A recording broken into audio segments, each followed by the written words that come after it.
Friends எல்லாருக்கும் வணக்கம். எல்லாருக்கும் தெரிஞ்ச விஷயந்தான். நான் என்ன புதுசாக சொல்ல போகிறேன் நீங்கள் நினைக்கலாம். ஆக்சுவலாக நான் என்னுடைய எக்ஸ்பீரியன்ஸை சொல்கிறேன். எல்லாருக்கும் தெரிஞ்சது தான். மொபைலில் டிவிக்கு எல்லாத்துக்கும் ரிமோட் யூஸ் பண்ணலாம் அப்படின்னு. எல்லோரும் அதிகமாக எம்ஐ ரிமோட் யூஸ் பண்ணுவோம். ஸோ நான் யூஸ் பண்ணியிருக்கேன். ஸோ அதோட ஸ்க்ரீன்ஷாட் எடுத்து உங்களுக்கு அனுப்புகிறேன். எப்படி டிவியை கனெக்ட் பண்ணலாம், எல்லா டிவிக்கும் கம்பெனி டிவிக்கு எல்லாருக்குமே எம்ஐ ரிமோட் யூஸ் ஆகும். எல்லா கேஜெட்டுக்கும் யூஸ் ஆகும்.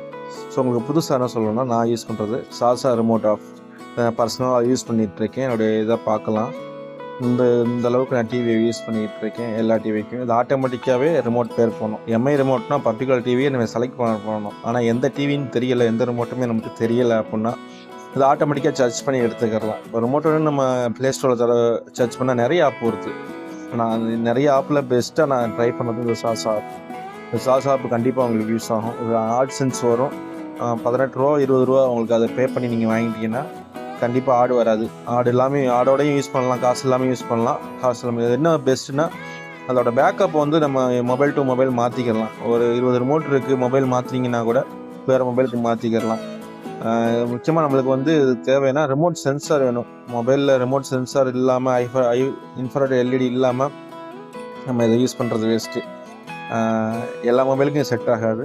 எந்தெந்த மொபைலுக்கு இருக்கோ அதை செட் ஆகும். ஒருவேளை மொபைலில் இல்லை அப்படின்னா தனியாகவே இந்த ரிமோட் சென்சார் நம்ம ஆன்லைனில் விற்கிது, யூஸ் பண்ணிக்கிறேங்க. இந்த சாசா ரிமோட்டோட ஆப்போட லிங்க்கு நான் டிஸ்கிரிப்ஷனில் கொடுக்குறேன். நார்மலாகவே சாசா ரிமோட் அப்படின்னு பண்ணால் ப்ளே ஸ்டோரில் போட்டாவே ஈஸியாக வந்துடும். இது பெரிய விஷயம் இல்லை. ஸோ தெரியாதவங்களுக்கு இது யூஸ்ஃபுல்லாக இருக்கட்டும். நீங்கள் யூஸ் பண்ணிகிட்டு இருந்தீங்கன்னா ஓகே. இது வந்து டிவிக்கு மட்டும் இல்லை, ஏசி, ஹோம் தேட்டர், சின்ன நம்ம யூஸ் பண்ணுற MP3 பிளேயர் எல்லாத்துக்கும் வேலை செய்யுது. கிட்டத்தட்ட ஒரு 3 வருஷம் யூஸ் பண்ணுறேன்.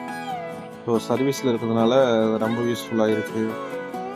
உங்களுக்கும் யூஸ்ஃபுல்லாக இருக்கட்டும். எல்லாருக்கும் சொல்லுங்கள். தேங்க்யூ.